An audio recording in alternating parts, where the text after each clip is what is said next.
저는 아내와 결혼한 지 어느덧 7년이 넘었습니다. 돌이켜보면 처음 결혼했을 땐 참 따뜻했습니다.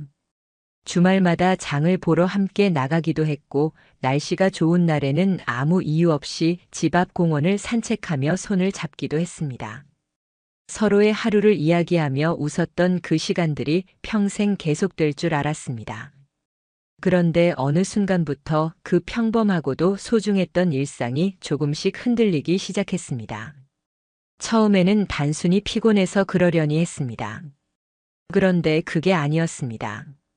아내는 말수가 줄었고 제가 다가가면 괜히 한 발짝 물러나는 듯 피하는 느낌을 받았습니다. 침대에선 자꾸 등을 제 쪽으로 돌려 누웠고 눈을 마주치는 일도 거의 없어졌습니다. 처음엔 제가 뭔가 잘못했나 싶었습니다. 혹시 제가 무심했나, 말투가 거칠어졌나, 아니면 어떤 부분에서 아내를 실망시켰나 수십 번 생각했습니다. 그런데 딱히 드러나는 이유를 찾을 수는 없었습니다. 아내가 직접 무언가를 말해준 적이 없었으니까요. 결국 저는 조심스럽게 물었습니다. 요즘 나한테 왜 이렇게 차가워? 무슨 일 있어? 그때 아내는 잠시 깊은 한숨을 내쉬더니 짧고 굵은 대답을 내놨습니다. 그냥 당신은 너무 재미없어. 늘 똑같잖아. 하루하루가 지겨워. 그 말을 듣는 순간 제 가슴은 철렁 무너져 내렸습니다. 재미없다. 그게 부부 사이에서 나올 수 있는 말일까요? 지겹다. 그건 사랑의 반대말 같은 표현 아닐까요? 저는 충격의 말을 잇지 못했습니다. 그날 이후로 저는 스스로도 모르게 말수가 줄어들었습니다. 같이 밥을 먹어도 대화가 이어지지 않았고 같이 있어도 함께 있는 기분이 들지 않았습니다. 차가운 공기가 집안을 채우는 듯 했죠. 게다가 그 즈음부터 아내의 변화는 눈에 띄게 두드러졌습니다. 원래는 화장품 몇 개만 바르는 정도였는데 어느 날부턴가 짙게 메이크업을 하고 다녔습니다. 옷차림도 달라졌습니다. 평소엔 편한 티셔츠와 바지만 입었는데 몸에 착 감기는 스타일의 옷을 하나씩 늘려 입더니 네일아트까지 다시 하기 시작했습니다.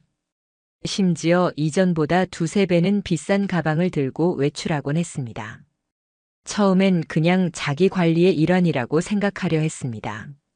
30대 중반이 되면서 다시 자기 자신한테 신경을 쓰는 거겠지. 나도 무심했던 탓이 있겠지.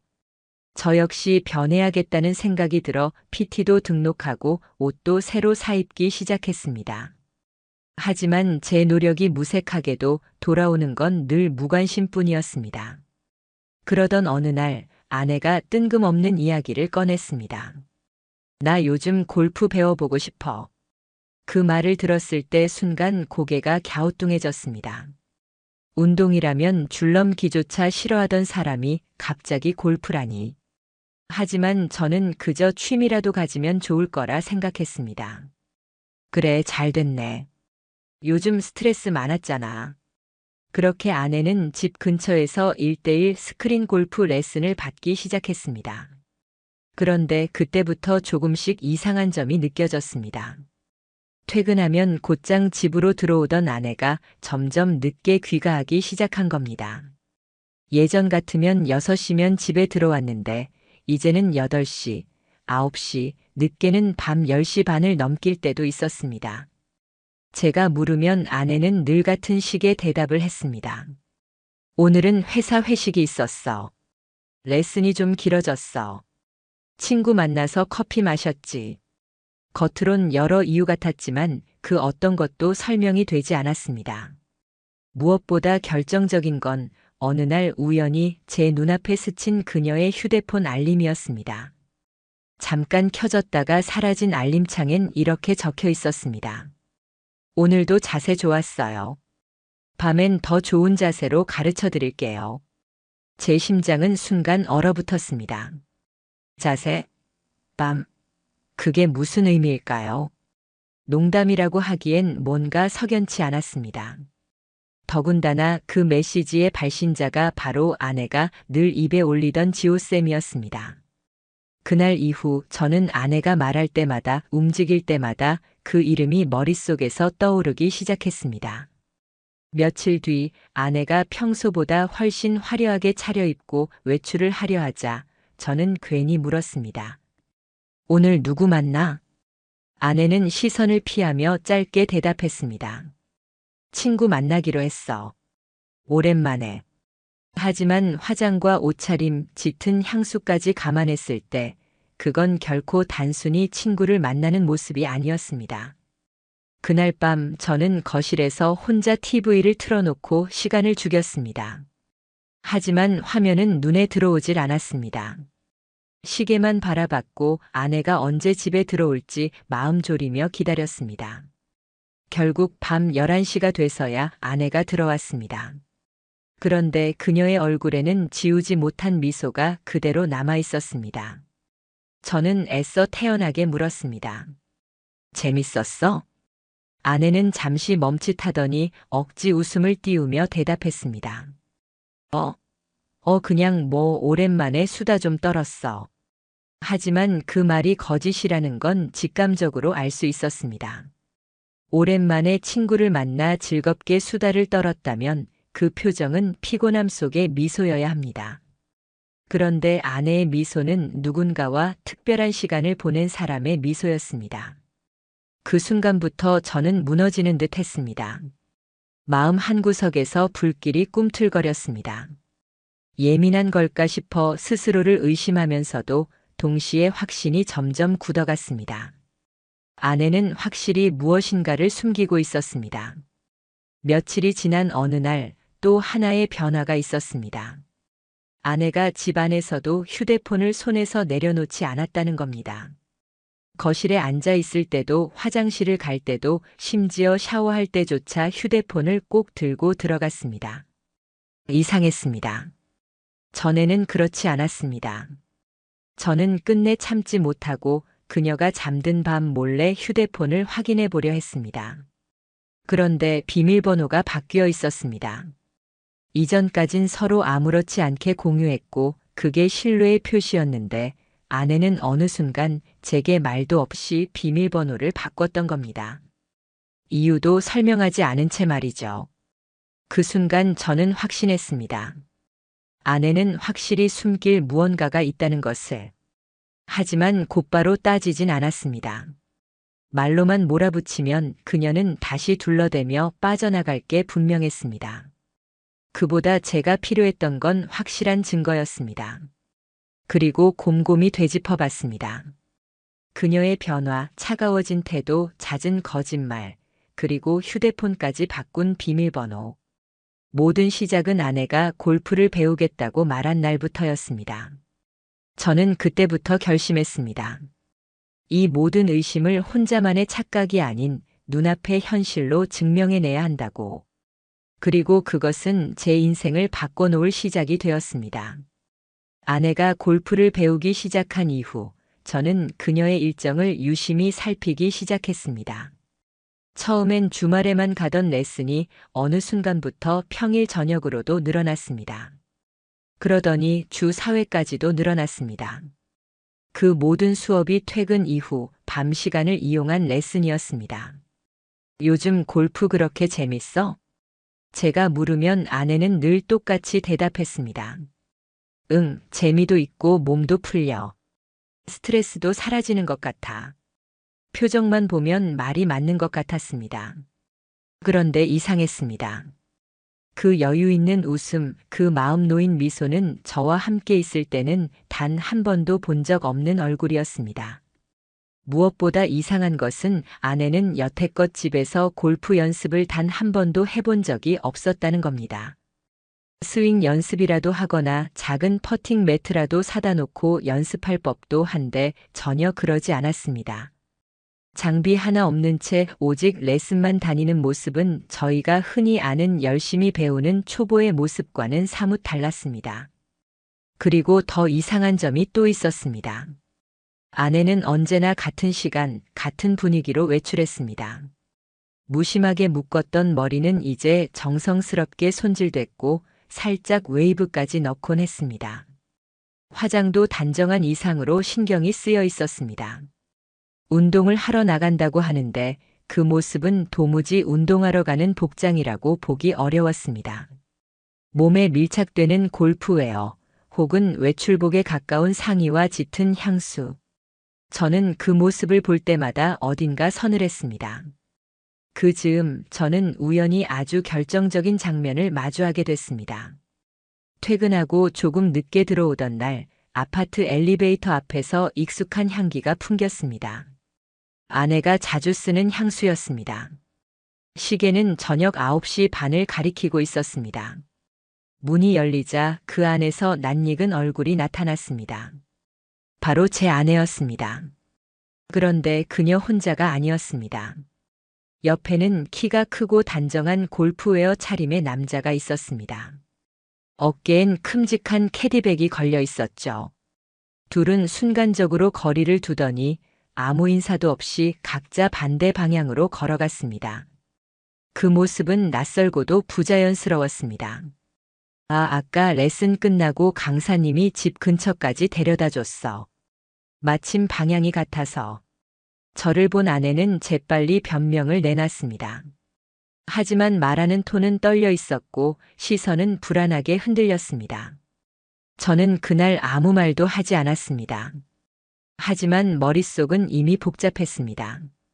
지금 이 상황, 과연 제가 과민한 걸까요? 아니면 정말 그 남자와 뭔가 있는 걸까요? 시간이 지날수록 저는 차라리 거리두기를 선택하게 됐습니다. 눈여겨보고 기억하고 하지만 직접적으로 묻지는 않았습니다. 그러자 아내는 오히려 태연해졌습니다.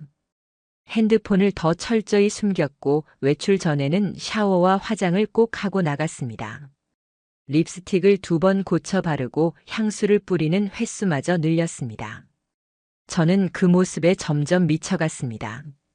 아내가 집에 돌아왔을 땐 단 한마디 대화도 없었습니다. 함께 살고 있지만 다른 세계에서 사는 듯한 느낌이 들었습니다. 어느 날 아내는 평소보다 훨씬 들뜬 얼굴로 귀가했습니다. 눈 밑에 다크서클은 진한데 입술은 미묘하게 올라가 있었고 볼은 붉게 달아올라 있었습니다. 분명 피곤한데도 행복해 보였습니다. 그런데 그 얼굴이 향하는 곳은 저에게가 아니었습니다. 그날 밤 저는 일부러 술에 취한 척하며 물었습니다. 너 요즘 너무 즐거워 보인다. 나랑은 말도 거의 없으면서. 아내는 아무 대답도 하지 않고 침실 문을 닫아버렸습니다.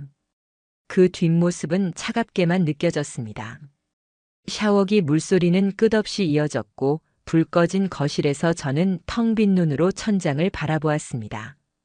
며칠 뒤 마음속 확신을 얻기 위해 저는 직접 정보를 확인하기로 했습니다. 아내가 말하던 그 스크린 골프장에 전화를 걸었습니다. 오늘 지호 강사님 스케줄 좀 확인할 수 있을까요? 예약하려고 하는데. 수학이 넘어 돌아온 대답은 제 예상과 전혀 달랐습니다. 지호 강사님은 오늘 야간 수업 없으세요. 오후 6시까지만 근무하셨습니다. 순간 몸이 굳어버렸습니다. 아내는 분명히 9시 레슨이라고 말했는데 강사는 6시에 이미 퇴근했다고 했습니다. 그럼 지금 아내는 어디에 있는 걸까요? 손에 힘이 빠져 핸드폰을 놓칠 뻔했습니다. 눈앞이 아득했습니다. 그 이후 저는 잠을 설치며 같은 생각만 되뇌었습니다.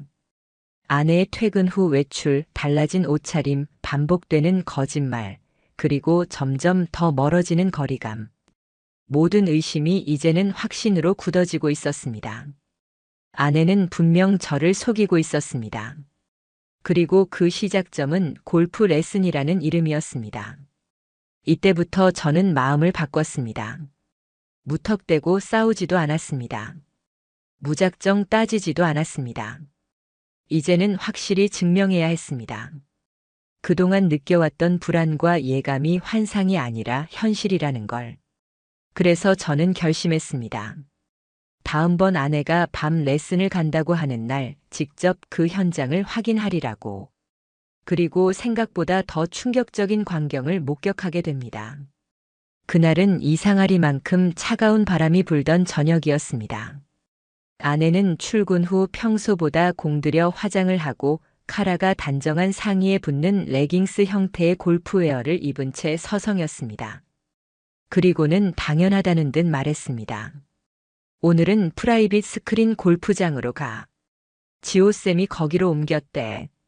그녀가 내민 주소는 검색창에 아무리 입력해도 나오지 않았습니다. 지도에도 표시가 없는 애매한 위치였습니다. 순식간에 심장이 쿵 내려앉았습니다. 아내는 거울 앞에서 머리를 매만지고 향수를 2번 뿌리더니 화사한 웃음을 지었습니다.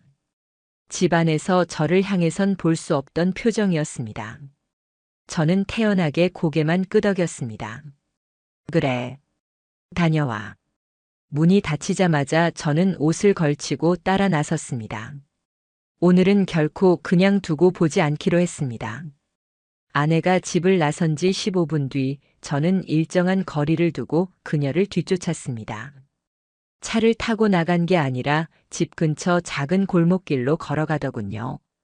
한두 블록쯤 걸어 들어간 그녀는 불빛조차 희미한 건물 앞에 멈춰 서더니 주저없이 문을 열고 들어갔습니다.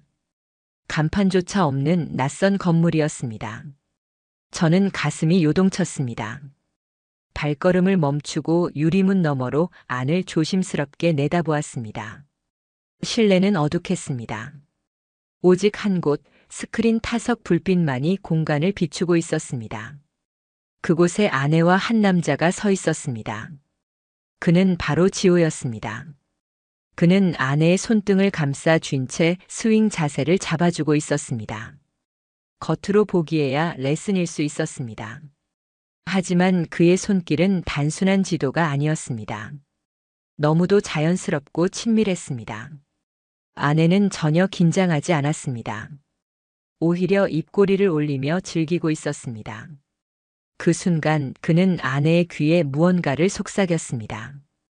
귀 기울여 들을 수는 없었지만 아내는 고개를 끄덕이며 웃었습니다. 마치 오래된 연인처럼 눈빛이 오가고 있었습니다. 저는 숨조차 쉴 수 없었습니다. 불길이 속에서 치솟았지만 동시에 두려움이 머리를 짓눌렀습니다. 잠시 뒤 아내는 벽 쪽에 기대어 앉았고 지호는 자판기에서 캔 음료 2개를 뽑아 가져왔습니다. 그는 뚜껑을 열어 건네주듯 내밀었고 아내는 미소와 함께 받아들었습니다. 그때 마치 영화의 한 장면처럼 그의 손이 아내의 무릎 위로 슬며시 올라갔습니다. 아무런 주저함도 없었습니다. 더 끔찍했던 건 아내였습니다. 그 손을 피하지도 밀어내지도 않았습니다. 오히려 당연하다는 듯 자연스럽게 받아들였습니다. 그리고 마치 애써 감추려는 듯 눈을 숙이면서 흐릿한 웃음을 지었습니다. 잠시 뒤 그는 아내의 머리카락을 넘기며 얼굴을 바라봤습니다. 아내는 고개를 들어 그의 시선을 맞이했습니다. 두 눈은 서로만을 향했습니다. 그리고 제 입술이 읽어낸 아내의 말은 차라리 비수에 가까웠습니다. 지호쌤, 오늘은 진짜 잊을 수 없을 것 같아요. 그 말이 끝나자마자 둘의 거리는 순식간에 좁혀졌습니다. 저는 두 눈을 질끈 감았습니다. 더는 볼 수 없었습니다. 사람 마음이란 참 이상합니다. 머리로는 확인해야 한다 외치면서도 눈이 기억해버릴까 두려워 외면하게 되는 겁니다. 심장이 터질 듯 뛰었고 숨이 막혀 질식할 것 같았습니다. 저는 결국 건물 앞에서 몸을 돌렸습니다. 발걸음을 떼는 순간 다리에 힘이 풀려 몇 번이고 멈춰 서야 했습니다. 그날 집으로 돌아오는 길은 너무도 길었습니다. 현관문을 열고 들어왔지만 손이 떨려 전등 스위치를 제대로 켜지 못했습니다. 거실에 앉아 불도 켜지 않은 채 오로지 천장만 하염없이 바라봤습니다. 눈앞엔 방금 본 장면이, 귓가엔 아내의 말이 계속 맴돌았습니다. 오늘은 진짜 잊을 수 없을 것 같아요. 그날 밤 아내가 집으로 돌아왔습니다. 향수 냄새는 여전했지만 입술엔 지우지 못한 미소가 남아 있었습니다. 레슨이 늦게 끝났어. 배고파서 떡볶이 먹고 왔지. 저는 고개만 끄덕였습니다. 말 대신 속에서 울부짖는 분노를 삼켰습니다. 아내는 샤워실로 들어갔고 물소리가 이어졌습니다. 저는 소파에 앉아 핸드폰을 켰습니다. 이번엔 단순한 추측이 아니라 기록이 필요하다고 생각했습니다. 모든 걸 남겨둘 증거가. 며칠 뒤 저는 다시 그 건물 앞에 섰습니다. 이번엔 작은 녹음기를 준비해서 대기실 구석에 설치했습니다. 이후 몇 차례 녹음기를 확인했는데 들려온 대화는 더 이상 변명의 여지가 없었습니다. 오빠, 오늘도 나 너무 떨렸어. 진짜 미쳤나 봐. 왜, 뭐가? 당신 손잡는 순간부터 아예 정신이 없었어. 그 목소리는 너무도 분명히 제 아내의 것이었습니다. 저는 소리 없는 절규를 삼켰습니다. 눈물이 날 줄 알았지만 나오지 않았습니다. 이미 눈물의 자리는 분노가 대신하고 있었습니다. 이제는 확신했습니다. 이것은 불안이나 의심이 아니었습니다. 현실이었습니다. 아내는 더 이상 제 아내가 아니었습니다. 그날 이후 저는 깨달았습니다. 이제 남편으로서의 제가 아니라 냉정한 감시자가 되어야 한다는 것을. 제가 해야 할 일은 단 하나, 그들의 위선을 세상에 드러내는 것뿐이었습니다. 그날 이후 저는 완전히 달라졌습니다. 이제 더 이상 의심하는 남편이 아니었습니다. 저는 아내의 남편이 아니라 아내와 그 남자의 행동을 감시하는 관찰자가 되었습니다. 그녀가 집을 나설 때마다 입술에 닿는 립스틱 색조며 향수 향기, 머리 매무새까지 세세하게 기록했습니다. 손가락에 걸린 반지, 바뀌는 가방, 바뀌지 않는 구두. 사소한 조각들이 하나둘 모여 제 마음속 그림을 완성시켜 갔습니다. 아내는 여전히 태연하게 저를 속였습니다. 오늘은 골프장에 신입 회원이 왔어.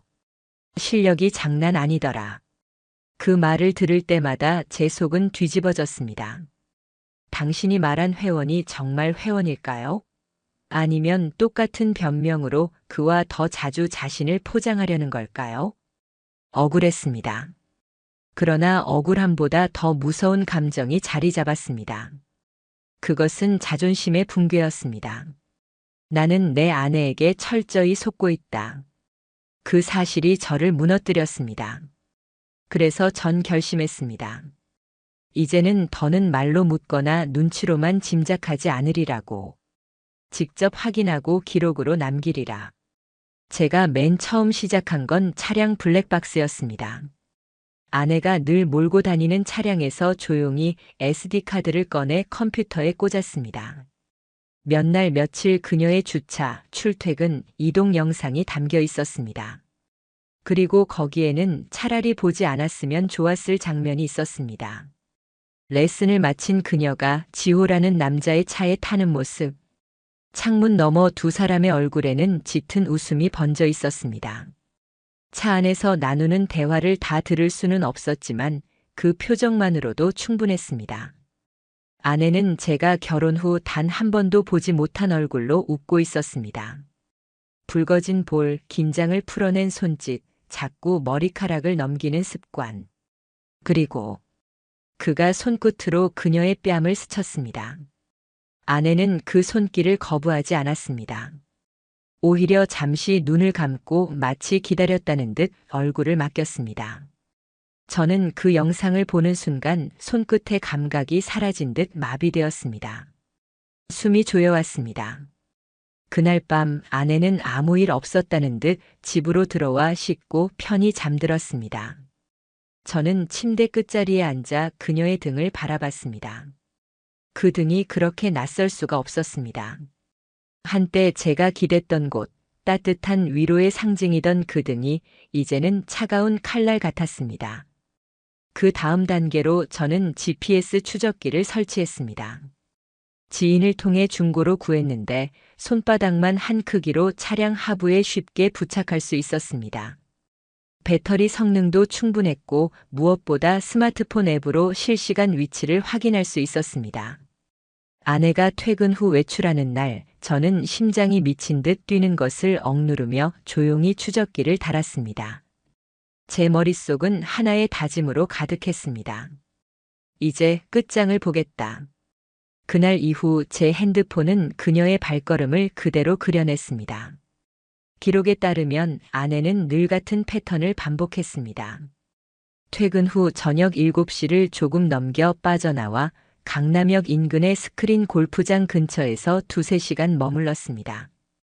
이동 경로는 일정했고 머문 시간도 기이할 정도로 규칙적이었습니다.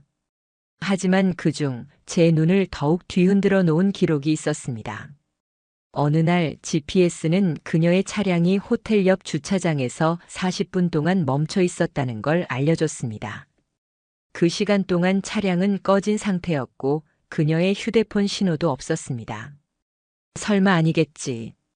처음엔 부정했습니다. 그러나 그건 자기 기만이었습니다. 부정할수록 제 속에선 더 큰 분노가 치밀어 올랐습니다. 저는 이제 더 확실한 증거가 필요했습니다. 그 어떤 말로도 부정할 수 없는 장면. 그래서 CCTV를 찾기 시작했습니다. 골프장 근처 편의점, 카페, 주차장. 저는 틈날 때마다 돌아다니며 발품을 팔았습니다. 그리고 마침내 호텔 뒷골목 CCTV에서 저는 모든 걸 무너뜨릴 장면을 목격했습니다. 둘은 마스크와 선글라스로 얼굴을 가렸지만 아내의 걸음걸이, 어깨에서 흐르는 가방, 그날 입었던 상의까지 저는 단번에 알아볼 수 있었습니다. 그녀는 고개를 숙이고 있었고 지호는 너무도 익숙하게 호텔 문을 열고 들어갔습니다. 그 뒤를 따르는 아내. 마치 약속된 동선처럼 아무 주저함 없는 모습이었습니다. 그 장면을 본 순간 몸서리가 쳐졌습니다. 치욕감이 피를 끓게 했습니다. 더 이상 미룰 수 없다는 생각이 들었습니다. 저는 바로 변호사 사무실을 예약했습니다. 이제부터는 감정이 아닌 현실의 싸움을 시작해야 했습니다. 그날 밤 아내는 다시 나갈 준비를 하고 있었습니다. 머리카락을 매만지고 똑같이 향수를 뿌리고 차 키를 챙겼습니다. 저는 아무 말도 하지 않았습니다. 다만 속으로 이제 곧 판이 바뀔 것이라고 되뇌었습니다. 아내는 여전히 저를 속이고 있었지만 저는 그녀가 모르는 무기를 손에 쥐고 있었습니다. 며칠 뒤 GPS 기록은 또 다른 사실을 알려줬습니다. 아내의 차량은 강남의 한 빌라 앞에서 멈췄습니다. 확인해 보니 그 주소는 지호의 자택이었습니다. 출입은 철저히 통제되는 1인 주택이었고 외부 CCTV도 거의 없는 구조. 딱 둘만을 위한 공간이었습니다. 그날 저는 따라가지 않았습니다. 그 대신 아내 차량 내부에 작은 카메라와 녹음 장치를 설치했습니다. 누군가의 말로가 아니라 영상과 음성, 정확한 기록으로 남길 차례였습니다. 이제 판은 완전히 달라졌습니다. 저는 남편이 아니라 철저한 사냥꾼이 되었습니다. 이 싸움에서 지지 않을 겁니다. 아니, 반드시 이겨내야만 했습니다. 그날 이후 제 삶은 그림자와도 같았습니다. 직장에 앉아 있어도 마음은 늘 집 근처, 골목, 스크린 골프장, 호텔 근처를 떠돌았고 저녁이 되면 눈빛은 늘 핸드폰 속 GPS 앱에 박혀 있었습니다. 감정은 없었습니다. 웃음은 사라졌습니다. 사람과 대화해도 겉으로만 반응할 뿐 안쪽에서는 오직 한 가지 생각만 맴돌았습니다. 저들이 지금 어디에 있을까? 무슨 대화를 나누고 있을까? 무엇을 하고 있을까? 그때 이미 저는 남편이 아니었습니다. 증거를 모으고 지켜보고 이상 징후를 붙잡는 감시자의 삶을 살고 있었죠. 저는 본격적으로 장비를 손에 넣기 시작했습니다. 작은 소형 카메라 2대, 고성능 녹음기 1대. 차량 내부 시트 밑과 송풍구 사이에 장착할 수 있는 크기였습니다. 이 장비들은 와이파이나 블루투스를 통해 원격 연결이 가능했고 스마트폰으로 실시간 송출도 받을 수 있었습니다. 처음 버튼을 누르고 빨갛게 불이 들어올 때 이상하게 손이 떨렸습니다. 누군가의 사생활을 들여다본다는 죄책감 아니, 그보다는 이제 곧 모든 진실을 마주해야 한다는 두려움이었습니다. 그리고 마침내 그날이 찾아왔습니다. 퇴근 후 집에 들른 아내는 싱크대 앞에서 화장을 고쳤습니다. 간단히 분칠만 하던 예전과 달리 눈꼬리를 올려 그리고 선명한 립스틱을 바르고 머리카락을 정성스럽게 매만졌습니다. 향수는 평소보다 훨씬 진하게 뿌렸습니다. 저를 스치듯 지나가며 말했습니다. 오늘은 좀 늦을 거야. 클럽 사람들하고 레슨 끝나고 저녁 먹어. 그 거짓말은 너무도 자연스러워 이제는 오히려 감탄할 정도였습니다. 문이 닫히자마자 핸드폰에 작은 알림이 떴습니다. 차량 내부 장치가 움직임을 감지했다는 표시였습니다. 곧 녹음이 재생되기 시작했습니다. 왔어? 응, 오빠. 많이 기다렸어? 아니, 내 향기가 먼저 와 있던데. 이어 들려온 웃음소리는 뇌리를 짓누르는 망치 같았습니다. 아내의 목소리와 지호의 낮고 익숙한 톤이 오갔습니다. 그 짧은 대화만으로도 모든 게 이미 드러나 있었습니다. 그리고 이어진 말은 제 심장을 쑤셨습니다. 아까 그 자세 다시 해보고 싶어. 오늘은 내가 직접 보여줄게. 완전히 몸으로 기억하게 해주마. 어플 화면에는 영상 송출이 함께 떴습니다. 차 안 좁은 공간에 두 사람은 마주 앉아 있었습니다. 아내는 안전벨트를 풀고 몸을 틀어 그의 쪽으로 섰습니다. 지호는 그녀의 허리에 손을 올렸습니다. 그 사이 흐르는 공기는 너무도 익숙하고 자연스러웠습니다. 저는 손가락이 떨려 화면을 닫을 뻔했습니다. 그러나 저장 버튼만은 확실히 눌렀습니다. 그것이 제가 할 수 있는 마지막이자 유일한 행동이었습니다. GPS 위치는 곧 차량이 강남의 한 모텔 근처에서 멈춰 섰음을 알려왔습니다. 정확히 1시간 42분 차량은 그 자리에 멈춰 있었습니다. 신호는 꺼져 있었고 움직임은 전혀 감지되지 않았습니다. 저는 핸드폰을 손에 쥔 채 한참을 움직이지 못했습니다. 심장은 미친 듯 두드렸지만 머리는 정적 속에 갇혀 얼어붙었습니다. 이제는 부정할 수 없다. 상상도 아니고 예감도 아니다. 지금 이 현실이 전부다. 밤 11시 40분 현관문이 열리고 아내가 들어왔습니다. 입술은 살짝 번져 있었지만 웃음을 숨기려 애썼습니다. 오늘 늦었네. 클럽 사람들이랑 한잔했어. 분위기 좋더라. 저는 아무 대답도 하지 않았습니다. 다만 속으로 한 문장을 삼켰습니다. 지금 내 입에서 흘러나오는 모든 말이 다 거짓이다. 아내는 샤워실로 향했고 물살이 들려오는 동안 저는 핸드폰으로 이미 저장된 영상 중 일부를 재생했습니다. 거기엔 아내가 입었던 옷, 웃던 얼굴, 지호를 향해 고개를 기울이는 모습이 고스란히 담겨 있었습니다. 저는 곧바로 파일을 압축해 변호사에게 전송했습니다. 그리고 덧붙였습니다. 이걸로 시작합시다. 며칠 뒤 변호사와 상담을 했습니다. 테이블 위에 올려진 제 증거들을 확인한 그는 짧고 굳은 목소리로 말했습니다. 이 정도면 충분합니다. 위자료 청구 가능하고 재판에서도 효력이 확실할 겁니다. 앞으로 절차를 밟으시죠. 그제야 저는 알았습니다. 제가 살아온 지난 몇 달간의 지옥 같은 시간들이 더 이상 의심의 그림자가 아니라 사실이라는 것을. 집에 돌아온 저는 여전히 표정을 숨겼습니다. 아내는 아무것도 모르는 듯 웃었고 평소와 다름없는 일상으로 굴했습니다. 하지만 저는 알고 있었습니다. 모든 게 기록되었고 모든 게 남겨졌으며 이제는 곧 무너질 것이라는 사실을. 그녀의 웃음은 가까운 미래, 그녀 인생에서 가장 후회할 장면으로 바뀔 겁니다. 이제 저는 감정으로 울지 않습니다. 저는 이미 준비된 칼날을 손에 쥐고 있었습니다. 그리고 곧 그 칼날은 진실을 드러내는 데 쓰일 예정이었습니다. 그날은 다른 날과 다름없이 시작되었습니다. 아내는 여느 때처럼 아침을 준비하는 척했고 화장대 앞에서 꼼꼼하게 머리카락을 빗질했습니다. 전날 밤 늦게 들어왔는데도 피곤한 기색은 찾아볼 수 없었습니다.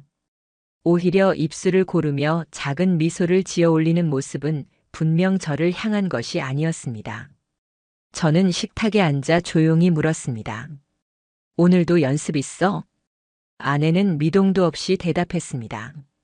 응. 오늘은 자세 교정 집중한다고 했어. 중요한 날이래. 그 순간 심장이 멈춘 듯 했습니다. 그녀의 입에서 지호쌤이라는 이름이 아무렇지 않게 흘러나올 때마다 제 속은 또다시 갈라졌습니다. 하지만 표정 하나 바꾸지 않고 미소로 대답했습니다. 그래. 다녀와. 현관문이 닫히고 나서야 저는 주먹을 틀어준 채 숨을 헐떡였습니다. 그리고 제 마음속에서 요동치는 목소리가 단 하나 있었습니다. 이제 끝을 보자. 지금이 때다.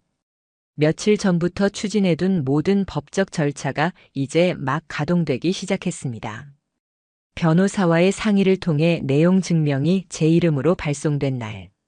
법원 직인을 찍은 그 서류가 곧 아내의 손에 들어가게 될 순간이 다가오고 있었습니다. 그리고 그날 밤 아내는 평소처럼 늦게 귀가했습니다. 현관 앞 탁자 위에 놓인 두툼한 우편 봉투를 발견하며 무심히 집어들었습니다. 처음엔 의아하다는 듯 고개를 갸웃했지만 봉투를 열어 읽어나가면서 아내의 얼굴은 점점 굳어졌습니다. 그 손이 미세하게 떨리기 시작했습니다. 뭐야, 이게 뭐야? 떨리는 목소리가 거실을 울렸습니다. 그녀가 제 쪽을 바라볼 때 제 눈빛은 더 이상 흔들리지 않았습니다. 저는 조용히 폴더 하나를 꺼내 테이블 위에 얹었습니다. 거기 다 있어. 내가 뭘 했는지. 아내는 폴더를 열었습니다.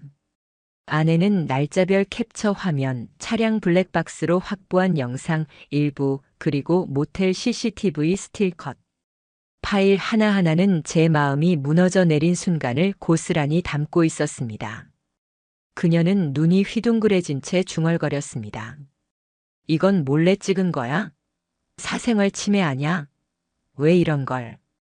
저는 흔들림 없는 목소리로 잘라 말했습니다. 몰래 찍은 게 아니라 기록한 거야. 그리고 그건 사생활이 아니라 불륜이지. 그 순간 아내의 얼굴이 하얗게 질렸습니다. 손에 쥔 종이를 떨어뜨리며 무릎을 꿇었습니다. 미안해, 진짜 미안해. 나도 처음엔 그냥 배우려던 거였어. 그런데 점점 그 사람한테 기대게 됐어. 나도 모르게. 저는 비웃음을 삼켰습니다. 기대게 돼서 결국 모텔까지 간 거야? 차 안에서 그렇게 몸 기울이고 웃었던 게 그거야? 그녀는 울먹이며 눈물을 흘렸습니다. 그러나 제 눈앞에선 더 이상 눈물이 의미를 가질 수 없었습니다. 늦었어. 너무 늦었어. 이제 넌 내 아내가 아니야. 내 상대방일 뿐이야. 며칠 뒤 재판 절차가 정식으로 개시되었습니다. 저는 상간 소송과 동시에 이혼 소송을 접수했습니다. 지호라는 이름 또한 빠져나갈 수 없었습니다. 변호사의 손에서는 탄탄히 정리된 자료들이 제출되었고 그 사이에는 제가 견뎌온 지옥 같은 시간들이 증거로 남아 있었습니다. 내용은 간단했습니다. 차량 내 녹취 파일, 모텔 출입 영상, 주고받은 메시지 캡처, GPS 위치 기록, 차량 블랙박스, CCTV 스틸컷. 그 어떤 변명도 통하지 않을 자료였습니다. 며칠 뒤 제 핸드폰 화면에 낯선 번호로 문자가 도착했습니다. 죄송합니다. 모든 게 제 잘못입니다. 변명의 여지가 없습니다. 지호였습니다. 그는 도망치듯 사과했지만 꼬여온 시간들을 한순간 감정으로 덮을 수는 없었습니다. 수십 차례 이어졌던 호텔 출입, 차 안의 속삭임이 어찌 순간의 실수일 수 있단 말입니까? 저는 그 짧은 문장조차 증거 폴더에 저장했습니다. 마침내 법정에 섰습니다. 법대 위에 앉은 판사는 차분하게 증거 목록을 확인한 후 물었습니다. 피고 측은 원고가 제출한 차량 내 음성 파일과 모텔 출입 영상, 문자 메시지를 인정하십니까? 순간 법정 안은 무거운 정적에 휩싸였습니다. 그리고 곧 아내는 고개를 깊게 숙인 채 작은 목소리로 답했습니다. 인정합니다. 지호 역시 마이크 앞에서 고개를 떨구며 중얼거렸습니다. 죄송합니다. 그 답변은 몇 달간 저를 잠 못 이루게 했던 고통의 그림자를 단 한 번에 날려버리는 듯 했습니다. 드디어 제가 망상이나 예민함에 시달린 게 아니라는 사실이 세상에 증명된 겁니다. 재판이 끝난 뒤 법원 밖에서 아내가 저를 붙잡았습니다. 붉게 부은 눈가로 간신히 저를 바라보며 말했습니다. 다시 돌아갈 순 없을까? 잘못했어. 진짜로. 용서해 줄 수는 없겠어? 그 순간 제 입가에 비죽 웃음이 번졌습니다. 내가 나를 떠난 게 아니야. 나를 밟고 지나간 거지. 그래서 돌아올 자리는 없어. 그녀는 울부짖었지만 제 눈 속엔 더 이상 연민이 없었습니다. 남아있는 건 오직 차가운 결별뿐이었습니다. 며칠 뒤 저는 마지막으로 남긴 조치를 진행했습니다. 지호가 속해 있던 센터와 재활 트레이너 협회에 공식 신고서를 제출했습니다. 회원과의 부적절한 관계라는 항목은 징계 사유로 충분했습니다. 얼마 지나지 않아 그의 이름은 소속 센터 웹사이트에서 삭제되었고 지역 네트워크 커뮤니티엔 그를 향한 책임 추궁 글들이 떠돌기 시작했습니다. 아내는 여전히 제 곁에 살았지만 이미 모든 절차는 그녀를 향해 불길처럼 번지고 있었습니다. 그녀는 아직 몰랐습니다. 제가 모든 걸 지켜보고 준비해왔다는 사실을. 저는 이제부터 냉정히 그러나 확실하게 모든 최종 단계를 밟아나갈 예정이었습니다. 그리고 저는 마음속으로 다짐했습니다. 너희는 이제 두 번 다시 웃을 수 없을 것이다. 내가 본 것보다 더 깊은 어둠 속에서 살아가게 될 것이다. 그 다짐은 결코 흔들리지 않았습니다. 이제 곧 모든 게 끝을 향해 달려가고 있었기 때문입니다. 재판이 끝난 뒤 우리 집안은 전에 없던 정막 속으로 들어갔습니다. 아내는 며칠을 집에 머물렀지만 결국 가볍게 짐을 꾸리더니 현관문을 나섰습니다. 아무 말도 하지 않았습니다. 가방 하나, 옷 몇 벌, 서랍에서 챙긴 화장품이 전부였습니다. 문이 닫히는 소리가 들릴 때 저는 아무런 움직임도 하지 않았습니다. 등 떠밀어 내보내지도 붙잡지도 않았습니다. 내 앞에서 누군가가 떠나가는데도 마치 오래된 가구 하나가 치워지는 걸 바라보는 기분이었습니다. 텅 빈 자리가 보였지만 허전하지 않았습니다. 오히려 묘한 해방감이 감돌았습니다. 며칠 뒤 소문은 생각보다 빠른 속도로 퍼져나갔습니다. 아내의 부모님 귀에까지 재판 이야기가 들어간 겁니다. 평소 체면을 중시하던 그 집안에서 딸이 상간소송으로 법정에 섰다는 사실이 어떤 의미였을지 굳이 말하지 않아도 아실 겁니다. 장인께서는 퇴직 공무원으로 지역 커뮤니티에서 존경받던 분이었죠. 그런 분에게 사위가 아니라 딸이 불륜 소송으로 피고석에 앉아 있었다는 사실은 치욕 그 자체였습니다. 결국 아내는 본가마저 쫓겨났습니다. 잠시 머무르다 새 삶을 시작해보겠다고 했지만 그 말은 금세 무색해졌습니다. 그녀가 이력서를 넣는 곳마다 소식은 빠르게 번졌습니다. 커뮤니티 곳곳에 익명의 글들이 돌았고 면접관들의 속삭임도 뒤따랐습니다. 불륜으로 소송 걸렸대. 호텔 CCTV에 찍혔다더라. 그런 사람 뽑았다간 회사 이미지 망가진다. 결국 아내는 반지하 원룸으로 들어갔습니다. 형광등이 희미하게 깜빡이는 습한 방, 밀린 월세 고지서가 쌓여가며 하루하루 버티는 생활. 아르바이트를 전전했으나 오래 버티지 못했습니다. 출근한 곳마다 뒷소문이 퍼져나갔고 결국 다시 잘렸습니다. 친구들도 하나둘 연락을 끊었습니다. 술자리에서 잠시 얼굴을 내밀어도 다들 눈치를 봤습니다. 아내의 이름은 더 이상 평범한 이름이 아니었습니다. 상간녀, 호텔녀, 불륜 상습자. 그 꼬리표가 그녀를 따라다녔습니다. 지호의 상황도 크게 다르지 않았습니다. 법원 판결로 위자료 5천만 원이 선고되었고 그는 돈이 없다며 버티려 했지만 저는 이미 그의 자산 내역을 확보해 놓은 상태였습니다. 차량, 임시사업체, 심지어 어머니 명의로 운영하던 스튜디오까지. 결국 강제 집행 절차가 시작되었고 그는 순식간에 숨 쉴 공간조차 잃어갔습니다. 또한 제가 변호사를 통해 신고했던 회원과의 부적절한 관계는 협회에서 징계 사유로 다뤄졌습니다. 그의 이름은 빠르게 소속센터 웹사이트에서 삭제되었고 강사계 네트워크에서 사실상 퇴출됐습니다. 설상가상으로 국세청에 제보했던 탈세 의혹은 실제 조사로 이어졌습니다. 세무당국의 조사 결과 단연간 신고하지 않았던 현금 수입이 드러났습니다. 그리고 그는 출국금지 명령까지 받았습니다. 결국 지역 뉴스에도 짧게 보도되었습니다. 유명 골프 강사 탈세 및 상간 소송 동시 적발 현재 수사 중. 이름은 공개되지 않았지만 그를 아는 누구나 알 수 있었습니다.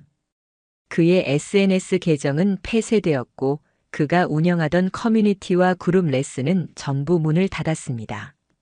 저는 차갑게 생각했습니다. 이제 그도 끝이다. 시간이 얼마 흐르지 않아 제 휴대폰으로 메시지가 하나 도착했습니다. 발신인은 아내였습니다. 미안해. 모든 게 내 잘못이야. 이렇게 살고 있어. 매일 후회해. 너무 늦은 거 알지만 그래도 한 번만 용서해 줄 수는 없을까?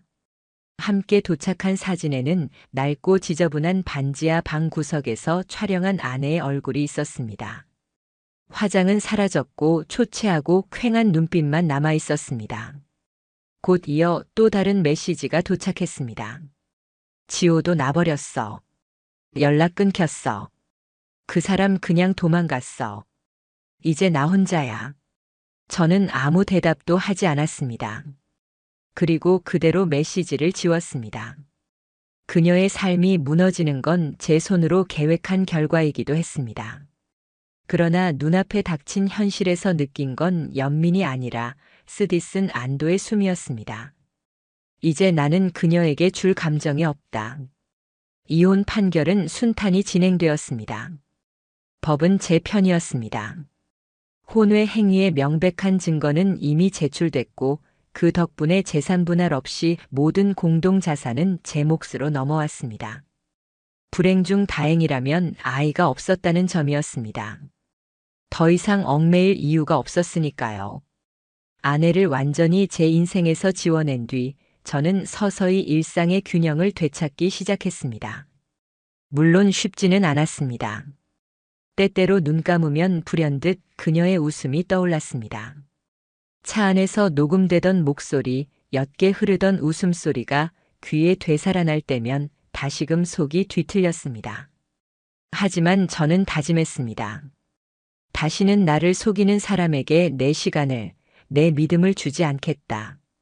복수와 파멸. 그 끝에 제가 얻은 건 의외로 단순했습니다.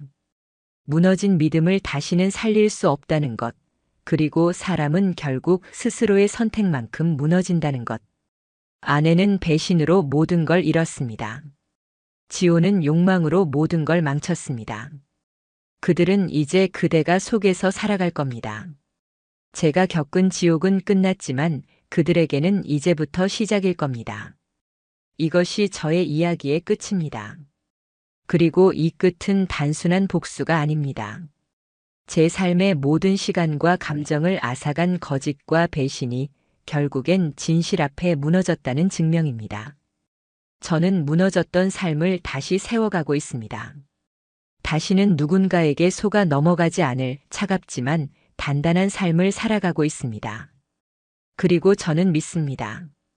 내가 본 지옥보다 그들이 겪어야 할 어둠은 더 깊고 더 길 것이다. 그 말은 저주가 아니라 진실이었습니다.